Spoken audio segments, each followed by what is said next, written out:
tire toujours un parallèle entre le réfort et le wasabi. Le réfort est un cousin du wasabi.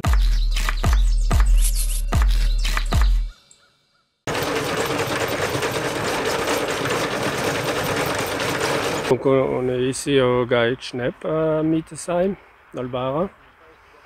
Donc une exploitation qui fait du lait, vache laitière, qui fait des cultures, du blé, du maïs, et une culture particulière, le réfort. On enlève les feuilles, le plus gros de la terre, et ensuite on le met sur un tas. Et quand il va passer avec la remorque, on va tout mettre dedans.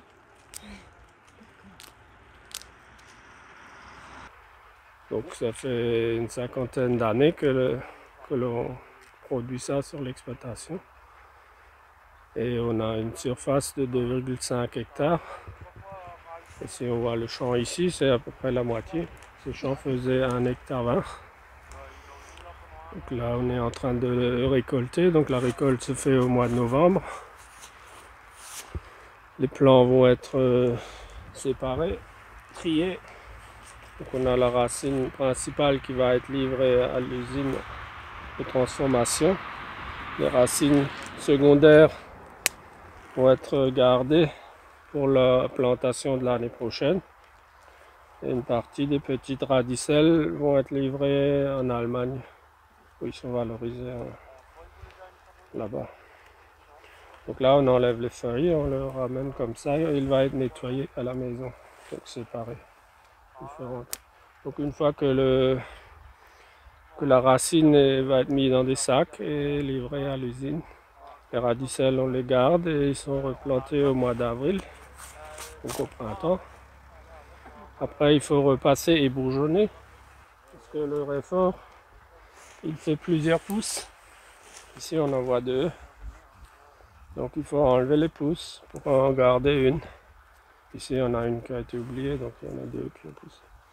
Si on n'en garde qu'une, on a une racine comme ça. Donc ça, il faut faire au mois de juin, pour qu'il pousse bien. Après, il faut suivre, comme toutes les cultures, les maladies. Au courant de l'été, surveiller les maladies et surveiller les mauvaises herbes.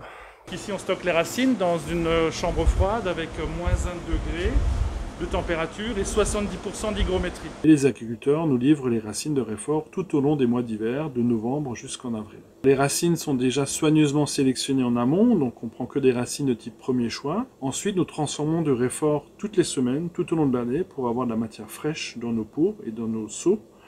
Et donc la racine, en fait, faut d'abord la couper, la nettoyer, la laver, l'éplucher soigneusement à la main, la trier pour n'avoir que des racines blanches et d'avoir un piquant aromatique fort dans cette racine avant de les transformer. La transformation se passe ensuite en 2 étapes. D'une part, un broyage au couteau dans un bol de 100 kg et ensuite un affinage par meule de pierre sur 2 pierres qui tournent l'une contre l'autre très délicatement pour obtenir une pâte de réfort finie. Il existe ensuite différentes recettes du réfort ultra fort, du réfort doux, du réfort aromatisé à la crème, à la mayonnaise, à l'ail des ours.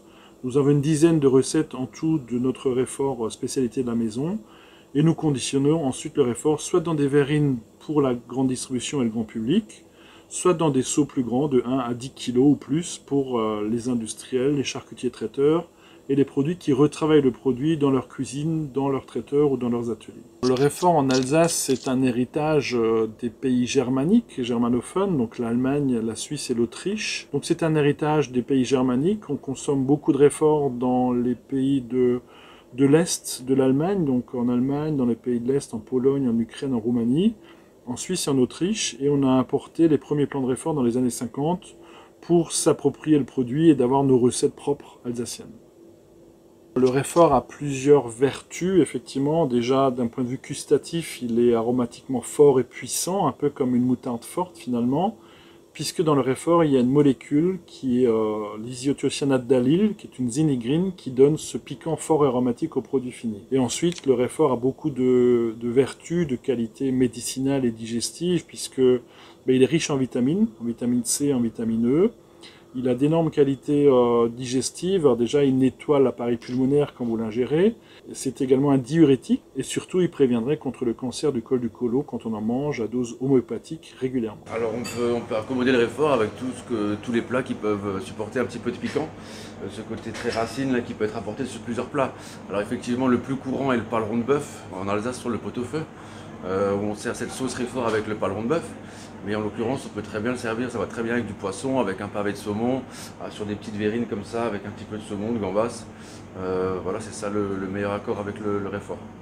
Il peut aussi être râpé à la sortie sur une pizza, sur une tarte flambée. On travaille beaucoup la tarte flambée au réfort, donc là on met un petit peu de réfort dans la crème, et ce qui donne un résultat assez sympa.